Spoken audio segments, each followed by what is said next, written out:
ദേഷ്യപ്പെട്ടിട്ട് കാര്യമില്ല. ചോദ്യം ആദ്യം വൈജ്ഞാനിക ചർച്ച എന്നൊക്കെ പറഞ്ഞിട്ടാണ് ഉസൂലുമ തൊട്ടപ്പോ പൊള്ളി. എന്തിനാ ആ ആയത്ത് ഞങ്ങൾ ഇവിടെ ഓതിയത്?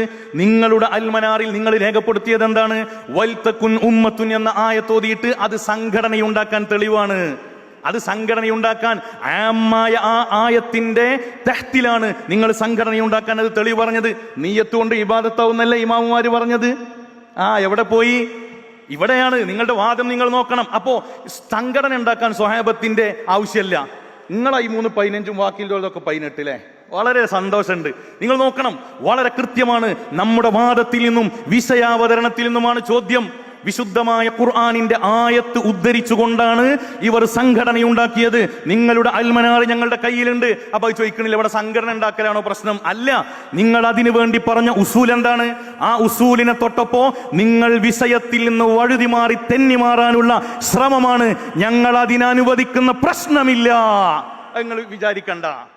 ബഹുമാനപ്പെട്ട പരിശുദ്ധമായ അഹ്ലുസുന്നത്തി വൽ ജമാഅത്തിന്റെ കൃത്യമായ ഉസൂലിൽ നിന്നാണ് ഞങ്ങൾ ചോദ്യം വന്നത്. പിടിച്ചു നിൽക്കാൻ കഴിയണില്ല. സംഘടന ഉണ്ടാക്കാൻ അപ്പോൾ തെളിവിന്റെ ആവശ്യമില്ല. വേണ്ട. നിങ്ങളുടെ AP അബ്ദുൽ ഖാദർ മൗലവി എന്താണ് എഴുതി വെച്ചത്? എന്നാൽ നബി സല്ലല്ലാഹു അലൈഹി വസല്ലമ തങ്ങളിൽ നിന്നോ സ്വഹാബാക്കളിൽ നിന്നോ അംഗീകൃതമായി വന്നിട്ടില്ലാത്ത രൂപമോ സമയക്രമമോ നിശ്ചയിക്കുന്നത് സ്വീകാര്യമല്ല. പറ്റൂല എന്നാ പറഞ്ഞത്. സംഘടനക്ക് നിങ്ങൾക്ക് വേറെ തെളിവും പിന്നെ നബിദിനത്തിന് വേറെ തെളിവും. ആമായ ആ ആയത്തിന്റെ തഹ്തിൽ നിങ്ങൾക്ക് സംഘടനയുണ്ടാക്കാൻ തെളിവ് കിട്ടാൻ. അപ്പൊ നമുക്കത് പറ്റൂല, നിങ്ങൾക്കത് പറ്റും. ഇത് എവിടുത്തന്നെയായ വളരെ കൃത്യമാണ്. വിഷയത്തിന്റെയും വാദത്തിൽ നിന്നുമാണ് ഞങ്ങളുടെ ചോദ്യം. ആ ചോദ്യത്തിന് കൃത്യമായി പ്രതിരോധിക്കാൻ കഴിയാതിരിക്കുമ്പോ അപ്പൊ ദേഷ്യം വരിക. മര്യാദക്ക് ചോദ്യം ചോദിച്ചോന്നാ പറഞ്ഞത്. ചോദ്യം അകത്തിറച്ചിക്ക് പറ്റിയിട്ടുണ്ട് എന്ന് ഞങ്ങൾ മനസ്സിലാക്കുകയാണ്. അതുകൊണ്ടാണ് അത്ര ദേഷ്യത്തിൽ പറയുന്നത്. ഇനി നിങ്ങൾ നോക്കുക, ഞങ്ങളുടെ രണ്ടാമത്തെ ചോദ്യം. ഒന്നാമത്തെ ചോദ്യം അവിടെ ബാക്കി നിൽക്കുകയാണ്. ഞങ്ങളുടെ രണ്ടാമത്തെ ചോദ്യം തർക്കത്തിന്റെ മർമ്മത്തിൽ നിന്നാണ് ഞങ്ങളുടെ ചോദ്യം വരുന്നത്. നബി സല്ലല്ലാഹു അലൈഹി വസല്ലമ തങ്ങളുടെ തിരുപ്പിറവി ലോകത്തിന് അനുഗ്രഹമാണോ അല്ലേ എന്നാണ് ഞങ്ങളുടെ ചോദ്യം. നോക്കണം, ശ്രദ്ധിച്ചു കേൾക്കണം. നബി സല്ലല്ലാഹു അലൈഹി വസല്ലമ തങ്ങളുടെ ജന്മം, തിരുപ്പിറവി ലോകത്തിന് അനുഗ്രഹമാണോ അല്ലേ? നിങ്ങൾ പറഞ്ഞു കിട്ടിയാൽ മതി, ബാക്കി നമുക്ക് പറയാണ്ട്. ഒന്നുകൂടി ശ്രദ്ധിക്കണം. നബി സല്ലല്ലാഹു അലൈഹി വസല്ലമ തങ്ങളുടെ തിരുപ്പിറവി ലോകത്തിന് അനുഗ്രഹമാണോ അല്ലേ? അപ്പൊ പറയും അത് വിഷയത്തിൽപ്പെട്ടതല്ല. അതാണ് രക്ഷപ്പെടാനുള്ള ഏറ്റവും നല്ല ക്യാപ്സൂൾ. ഇത് ആദ്യം തന്നെ എഴുതി കൊണ്ടുവന്നാ തോന്നുന്നത്. അത് വിഷയത്തിൽപ്പെട്ടത്. മർമ്മത്തിൽ നിന്നാണ് ഞങ്ങളുടെ ചോദ്യം. തർക്കത്തിന്റെ മർമ്മത്തിൽ നിന്നാണ് ഞങ്ങളുടെ ചോദ്യം. ഒന്നാമത്തെ ചോദ്യത്തിൽ നിന്ന് വളരെ തന്ത്രപരമായി സ്കൈപ്പാവാനുള്ള ശ്രമമാണ്.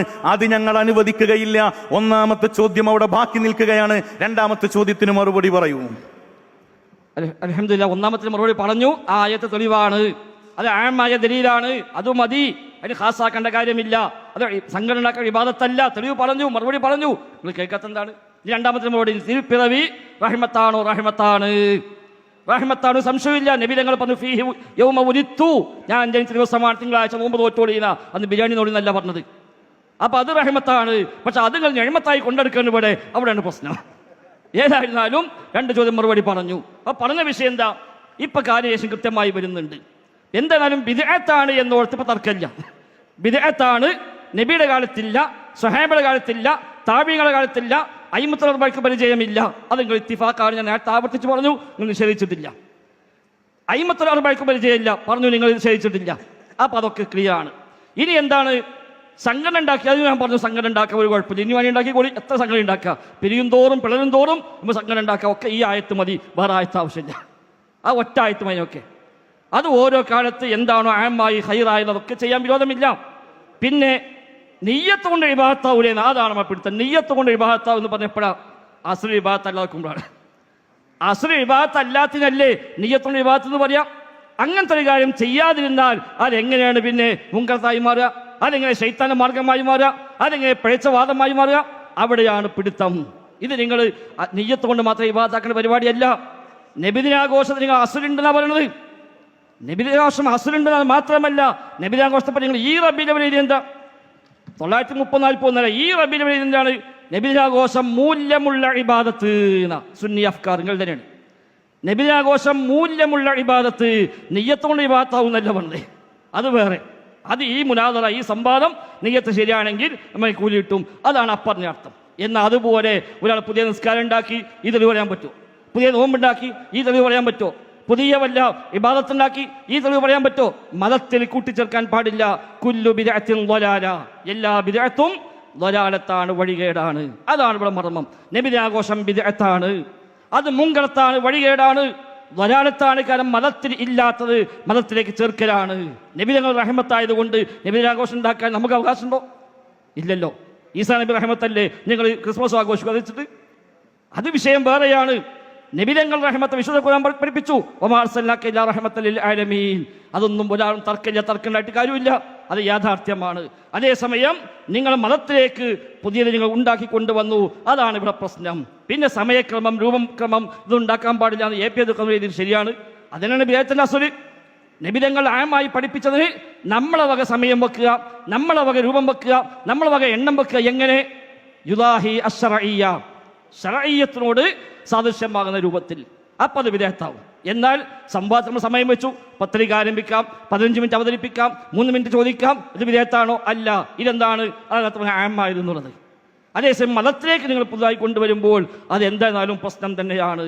അത് നിങ്ങൾ ശറഇൽ തന്നെ പെട്ടതാണ് എന്ന് നിങ്ങൾ എഴുതി, മൂല്യമുള്ള ഇബാദത്താണ് എന്ന് എഴുതി. മാത്രവുമല്ല അബൂലഹബ് ഉദ്ഘാടനം ചെയ്തതാണ് ഇത്. നബിദിനാഘോഷം ഉദ്ഘാടനം ചെയ്തത് അബൂലഹബാണെന്നാണ് നിങ്ങൾ എഴുതി വിട്ടത് 1989. അതുകൊണ്ട് സഹോദരങ്ങളെ, അവിടെയാണ് നമ്മൾ പറയുന്നത് ഇത് ബിദ്അത്ത് തന്നെയാകുന്നു, ഇത് മതത്തെ കൂട്ടിച്ചേർത്തതാകുന്നു. നബിതങ്ങൾക്കറിയാത്ത, സ്വഹാബത്തിനറിയാത്ത, താബികൾക്കറിയാത്ത, അയിമത്തുൽ അർബഅക്കറിയാത്ത, ആദ്യ നൂറ്റാണ്ടുകൾക്ക് ആർക്കും പരിചയമില്ലാത്ത, പിന്നീട് ഷിയാക്കൾ തുടങ്ങി വെച്ച, പിന്നീട് മുല്ല ഉമർ ഏറ്റെടുത്ത, പിന്നീട് മുദഫർ രാജാവ് ഏറ്റെടുത്ത ഒരു ഭരണ പരിഷ്കാരമായി കൊണ്ടുവന്ന, അതിന് ഇബ്നു ദഹിയ എന്ന് പറയുന്ന അന്നത്തെ രാജാവിനെ ഒപ്പിച്ച് നിൽക്കുന്ന ഒരാൾ ഉണ്ടാക്കി കൊടുത്ത മൗലിയും കൂടി തെളിവായി പിടിച്ചുകൊണ്ടാണ് അത് നാട്ടിൽ പിന്നെ പ്രചാരത്തിൽ വന്നത്. അല്ലാതെ ഇതിന് ഉത്തമ തലമുറയുടെ പിൻബലമില്ല. ഒരു ഇബാദത്താണെങ്കിൽ തീർച്ചയായും അത് നബിതങ്ങൾ ചെയ്യും, സ്വഹാബിമാർ ചെയ്യും, താബിഈങ്ങൾ ചെയ്യും, തബഉ താബികൾ ചെയ്യും. അവരാരും ചെയ്യാത്തൊരു ഇബാദത്ത് നമുക്കില്ല. ഇബ്നു മസ്ഊദ് പറഞ്ഞല്ലോ, കുല്ലു ഇബാദത്തിൻ ലം യതഅബ്ബദ്ഹാ അസ്ഹാബ് റസൂലുള്ളാഹി സ്വല്ലല്ലാഹു അലൈഹി വസല്ലം ഫലാ തഅബ്ബദൂഹാ. നബിയുടെ സ്വഹാബിമാർ ഇബാദത്തായി കാണാത്ത ഒന്നും നിങ്ങൾ ഇബാദത്തായി ചെയ്യരുത്. കാരണം ഫഇന്നൽ അവ്വല ലം യദദിൽ ആഖിരി മഖാല, ആദ്യ തലമുറകൾ അവസാനക്കാർക്ക് വേണ്ടി ഒന്നും ബാക്കി വെച്ച് പോയിട്ടില്ല പറയാതെ എന്നാണ്. നമ്മളെ വക പറയാൻ, നമ്മളെ വക ഉണ്ടാക്കാൻ ഒന്നും ബാക്കി വെച്ച് പോയിട്ടില്ല. അതുകൊണ്ട് ഇപ്പൊ നിങ്ങളും ഞങ്ങളും ഇത്തിഫാക്കായി ആദ്യ തലമുറക്ക് പരിചയമില്ല, സ്വഹാബത്തിന് അറിയില്ല, താബികൾക്കറിയില്ല, വിശുദ്ധ ഖുർആനിലോ ഹദീസിലോ തെളിവുണ്ടെന്ന് പറഞ്ഞാൽ അത് നിങ്ങളെ വക ദുർവ്യാഖ്യാനമാണ് എന്നിവിടെ ബോധ്യമായി. അതുകൊണ്ട് ഇനി അവരൊക്കെ ചെയ്തില്ലെങ്കിൽ നല്ലതാണോ അല്ലെന്നല്ലേ? അത് നല്ലതല്ല തീരുമാനിച്ചാൽ കഴിഞ്ഞില്ലേ?